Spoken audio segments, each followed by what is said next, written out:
Hello नमस्कार, कैसा है मेरा यूट्यूब परिवार। आज की वीडियो में हम लोग बात करेंगे अपने गलत डिसीजन को लेकर। किस तरह से जब कोई भी बैंक, एनबीएफसी कंपनी आपसे पैसे मांग रहा है, वो आपने लोन लिया है, आपसे पैसे मांगे जा रहे हैं, और किस तरह से जब आपके पास पैसे नहीं होते हैं, तो अगर मैं एक बहुत सिंपल सा चीज़ आपको बताना चाहता हूँ। अगर आपके पास पैसे नहीं है बैंक को देने के लिए, कुछ मत कीजिए।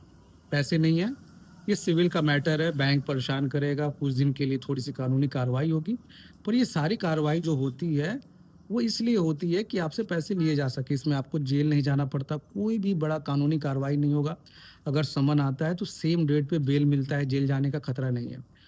पर जब आप इसमें थोड़ा सा एडिशनल चीज़ करते हो, कुछ बढ़ चढ़ के चीज़ें कर लेते हो, तो कहीं न कहीं इस चीज़ के कारण आपको जेल जाने का खतरा बन जाता है। जो चीज़ अभी तक आपके ऊपर जो कार्रवाई होगी, वो इसलिए होगी कि सिर्फ़ आप अपने पैसे को नहीं दे पा रहे हो, कि हमारे देश में किसी भी लिहाज़ से कोई कानूनन अपराध नहीं है। बहुत सारे लोगों के पास पैसे नहीं होते, अपने ईएमआई को पेमेंट नहीं कर पाते।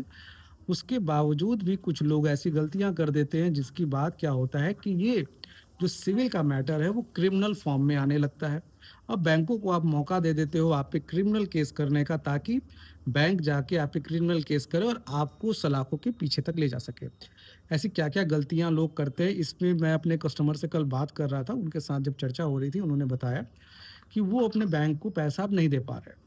जब आप पैसा नहीं दे पा रहे, तो उन्होंने क्या बोला था कि हम अपने दुकान को बंद करके चले जाएँगे, और जो अपना एसीएस है वो स्टॉप करवा देंगे, और फ़ोन वगैरह बंद कर देंगे। तो उसके बाद बैंकों के पास कोई जानकारी नहीं है, पुख्ता जानकारी नहीं है, तो बैंक हमारा क्या बिगाड़ सकता है? देखिए, कभी भी जब आप एक शॉप खोलते हो, दुकान खोलते हो, तो आपको लगता है मेरी प्रॉपर्टी नहीं है, तो शॉप का जो सामान होता है, आपने स्टॉक स्टेटमेंट दिया होगा। जो सामान है उसके अगेंस्ट में बेसिकली ये लोन होता है। जब आप उस सामान को गायब करते हो, तो आपने कहीं न कहीं बैंक के साथ धोखा किया है। बैंक जिस सामान को देख के आपको पैसे दे रहा है, उसको मेंटेन करने के लिए जब आप उस सामान को हटाते हो, दुकान को हटाते हो, तब जाके आपके ऊपर 316 बीएनएस 316 लगता है, जिसको हम लोग पहले 406 के नाम से जानते थे, अमानत में खयानत। मतलब जिस संपत्ति के लिए आपको लोन दिया गया है, उस संपत्ति को गायब कर रहे हो। अब ये जो धारा है, ये पूरी तरह से क्रिमिनल ऑफेंस में आ जाता है। मतलब पहले जब आप पैसे नहीं दे पा रहे थे, तो आप एक सिविल का डिस्प्यूट कर रहे थे कि मेरे पास पैसे नहीं है, हम नहीं दे पा रहे। पर अब जो आप गलती कर रहे हो, ये सिविल मैटर में नहीं आएगा, अब जो आप गलती कर रहे हो, क्रिमिनल में आएगा। इसमें बैंक आप पे 420 भी लगाएगी, इसमें बैंक 406 भी लगाएगी, कि आपने इरादतन, माने सोच समझकर बैंक के पैसे को ठगने के लिए पूरी प्रक्रिया की है। तो कभी भी जब भी आपके मन में इस तरह का विचार आता है कि हमें ये करना चाहिए, तो कभी मत कीजिए। देखिए, एक लोन जब आपको दिया जाता है, तो यहाँ पर आपसे ज़्यादा रिस्क बैंक पर होता है। तो बैंक के पास जो प्रक्रिया है, अगर बैंक के अधिकारों के बारे में हम आपको बताएँ, तो बैंक को इतना अधिकार ज़रूर है कि आपसे पैसे माँगे जाएँ, पर बैंक को इतना अधिकार कोई नहीं दे देता कि आपको डरा के, धमका के, जेल में भेज के। हमारे देश में अगर आपका लोन 50 लाख से ऊपर का नहीं है, तो आपको जेल जाने की नहीं, बैंक यहाँ पे प्रयास करता है आपसे समझौता करने का। इसको साधारण शब्द में समझिए, अगर आपका लोन 5 लाख से कम है, तो बैंक यहाँ पे लीगल फॉर्म में भी जाने से पहले प्रयास ये करेगा कि कॉम्प्रोमाइज़ सेटलमेंट हो जाए। कुछ पैसा कम मिले पर हो जाए।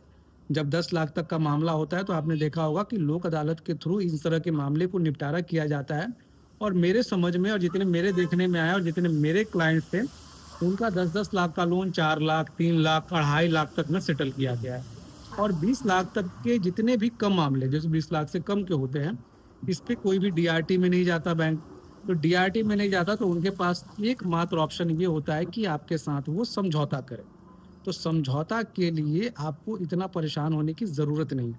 जो चीज़ समझौता के थ्रू सॉल्व हो सकती है, उसके लिए आप कानून मत तोड़ें। सिविल डिस्प्यूशन में कभी भी आपको जेल जाने की ज़रूरत नहीं है, कॉम्प्रोमाइज़ होता है, पेनल्टीज़ लगाए जा सकते हैं। पर जब आप क्रिमिनल ऑफेंस में फँस जाते हो, इस तरह की जो चीज़ें करते हो, चेक जो देते हो उसको कैंसल कराती, ईसीएस जो करवाते हो उसको आप रिजेक्ट करवाते हो, घर छोड़ के चले जाते हो, या अपनी दुकान का प्रोप्राइटरशिप बदलते हो, तो एक बात याद रखिए, जब भी लोन वेरिफिकेशन होता है, तो लोन वेरिफिकेशन में बहुत सारी चीज़ें देखी जाती है। अगर आपके फैमिली ट्री में किसी का भी नाम वहाँ पे कॉमन इंक्लूड होता है, तो कभी भी आपको लोन में एनओसी जारी ही नहीं किया जाएगा।